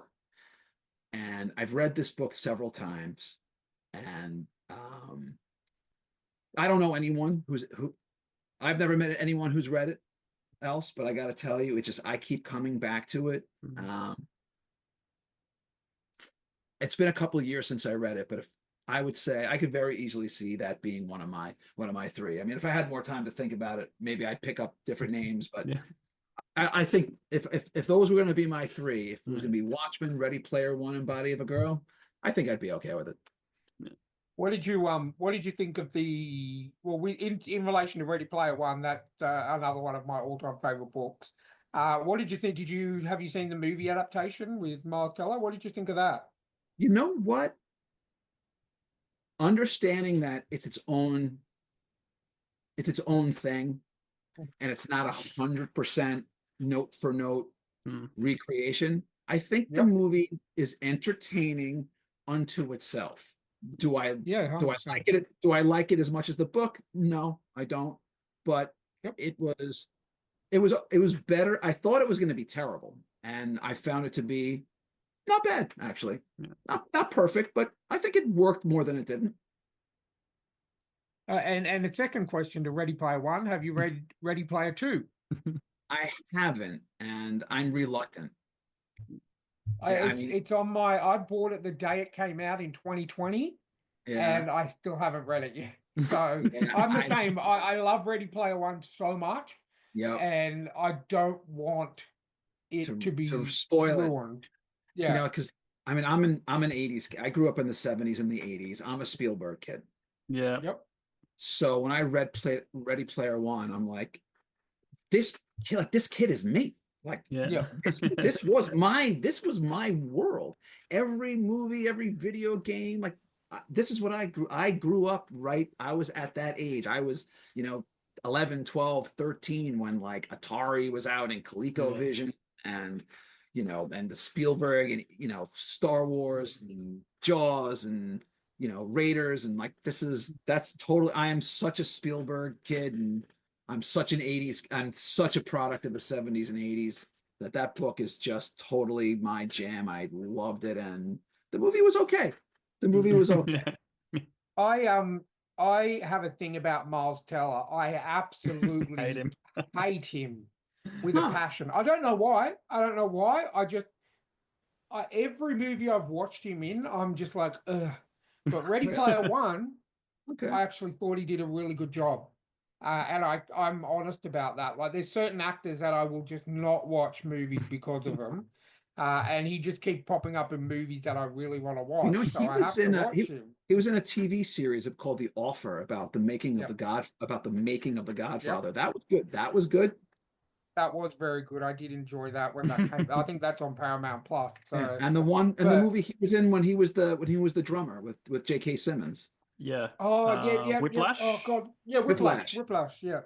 That was very good too. That was really good. And so I'm a drummer, so I had a lot of and those guys are like, I'm a drummer, but they're like musicians. Yeah. So I mean, I can't play like that. You just gotta find the right movie. You see, I never liked Tom Cruise, and then I loved that one where he keeps dying over and over and over. Oh, I love The Edge of Tomorrow. The Edge of Tomorrow. Yeah. I just watched it recently with my son. I gotta tell you, and especially at the time. Yeah. I thought, wow, you mean a sci-fi movie where Tom Cruise gets killed over and over again? I'm like, all right, sign me up. Yeah. It's really good, entertaining, and it's a great double feature. Well, what's that? Watch Edge of Tomorrow. Right? Is that what it's called? Edge of Tomorrow? Yes. Edge of Tomorrow. Yeah. And have you seen Source Code? No. Yeah, 100%. With Jake Gyllenhaal. With Jake Gyllenhaal. It's a very similar premise. Yeah, thematically it fits in. It's a great double feature. Check it out. Yeah. Awesome. Well, I do like Jake Gyllenhaal. Yeah. I liked him in that obscure Hugh Jackman movie he did. I know. Prisoner? I haven't seen it. Prisoners. It's full on. Oh, you want to watch a really great movie that he's in? Watch Nightcrawler. Oh, Nightcrawler. Yeah. Sure. I've seen it pop 100%. Up. I've seen it pop up, but I'll definitely. That is a great movie. Yeah. Wow, it's creepy, man. That is a good movie. Check that out. Nightcrawler. Yeah. But Jake Gyllenhaal is definitely underrated massively. Like, he was good acting. Yeah, I think 100%. I think Donnie Darko, a lot of people thought after that was like, oh, he's just going to do indie stuff. I don't want to have anything to do with him. But Source Code, I absolutely love. Nightcrawler is insane. Prisoners is great. I loved him as Mysterio in Far From Home, the Spider-Man movie. I don't think I've seen a bad Jake Gyllenhaal movie. No, sorry, I just on a tangent. Mm-hmm. So I love Spider-Man, and I got to tell you, I think Tom Holland is the best movie version of Peter Parker Spider-Man that we've seen, and in particular, I love the first one with Michael Keaton as the Vulture, and the third one that they just did. They were both great. And the last animated one, the Spider-Verse movie. Yeah. Across the Spider-Verse, yeah. The second one, the first one was really good, but the second one in particular, wow, that was fantastic. Yeah. Great movies. I think that was the Into the Spider-Verse movies were the first two movies I watched when I bought my brand new Sony TV, like top of the range. And the colors, I watched them in 4K, and those colors, and it just feels like, oh, it's just amazing. I'll never forget watching that. Very nice. On the Sony. Beautiful. Cool. Jamie doesn't agree about Tom Holland. Jamie has another favorite spot. I'm with you. I think Tom Holland is growing up reading Spider-Man comics from when I could start to read. I believe Tom Holland is the best interpretation of Peter Parker that we've gotten. I like them all in different ways. Yeah. Tom Holland, for me, was just the one that captured all of what, like, to me, that's Peter Parker. That is Spider-Man. No,100%. I'm an Andrew Garfield tragic. You know what? I liked him as Mm. Spider-Man. I thought the Yeah. first one movie that he was in was good. Yeah. The second one Yeah. wasn't Mhm. as good, wasn't as good, but the first one I thought Yeah. was actually quite good, and I liked his interpretation Yeah. of. He was perfectly good. I was Yeah. happy with it. I He's just not my think favorite. yeah, I think every Spider-Man movie has lacked something in some way. Yeah. Um, but like I think that Andrew Garfield, they should have played him as an older Spider-Man, not done the origin story. Yeah. Because he was 27 when he did it, you know. Yeah. So He was a little he was a little aged out over to yeah, start with, yeah. So but they should have. he was good though. He's a fantastic actor. Yeah, Um, he's good. um, but yeah, like I hate Tom Holland Flash. I hate that Flash. He's just not Ah, Flash. You know, it's just like that guy's supposed to become Agent Venom. You know, I just can't. You know, I just. Yeah. And then the MJ thing, I'm just like, could you Yeah. call it MJ from the start and not done some little weird thing? Like, yeah. Yeah. Minor nitpicks, but you know, Fair enough. I love Spider-Man. I love them all. So Yeah. yeah, in their own way. Well, apparently in the next Tom Holland Spider-Man film, Brand New Day, we're getting kind of like the origin, because we're getting Harry Osborn, we're getting Gwen Stacy, Yeah, we're getting, all the original. Because obviously yeah, everyone knows Gwen Stacy was Peter Parker's first true love, but way before Mary Jane. yeah, And I think it's weird because they've done the whole no one knows no one yeah, knows who he is, no one knows Spider-Man, and now they're going back and doing Gwen Stacy and Harry Osborn and Norman Osborn and all this kind yeah, of stuff. So it'd I be guess it just interesting to depends see. on it depends on how they handle it. yeah. Exactly. Suddenly everyone remembers. No. Yeah, yeah. All right. For sure. Anyway, it's been a long one. Thanks for sticking Okay. around, Russ, and No, all good. All entertaining good. us. No, honestly, you know what? This has been a load of fun. Like anytime you want to talk nerd stuff, just give me a holler. I'm here. Cool. Well, Appreciate that.